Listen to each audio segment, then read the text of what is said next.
Hi everybody. What we're looking at here is the historical pricing for a number of different commodities as well as the Dow Jones Industrial Average. So what we have here are the numbers or the values at year end for each of these years that you see here.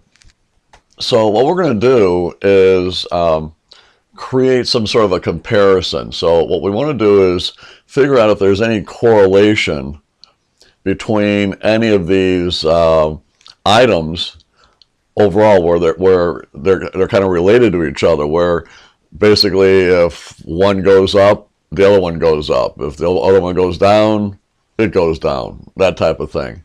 So we just want to see if there's any correlation here, because sometimes you'll hear about how they'll say, well, there's a correlation between gold and silver, or there's a correlation between the price of oil and gold, or the price of oil and the Dow Jones Industrial Average. So in order to see if there is some sort of a correlation, we're going to try it out here. All right. So the way we set this up is you'll set up your table like you see here. So you can have a label over on the side here, but for the most part, you figure out all of the different things that you want to compare, and you put their pricing in each of the columns, as you see here, right? Once you've done that, then what you'll do is you'll go back into the Data tab, all right? We'll go over here to the Data Analysis, and what we want to do is go over to Correlation, and then hit OK.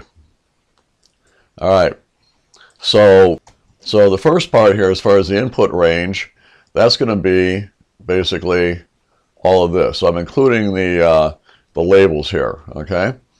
The data is grouped into columns, so we've already got that. And we also want to have, with the output here, we want labels, so we're going to have that. And then we have to tell it where we want to put this output, where we want to see this table that's going to show us all this wonderful information. So we go to output range, click onto here. I think we'll put about right here. We'll hit OK, and there we go. So what happened? Well, here's how it works. Let's just say correlation falls between a -1 and a +1, all right?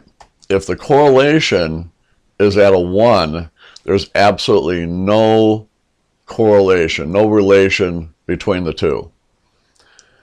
If the correlation is a -1, then it is a 100% correlation between the two, okay? So give you an example here. You look at this one here. I'm going to color code this as we go along here.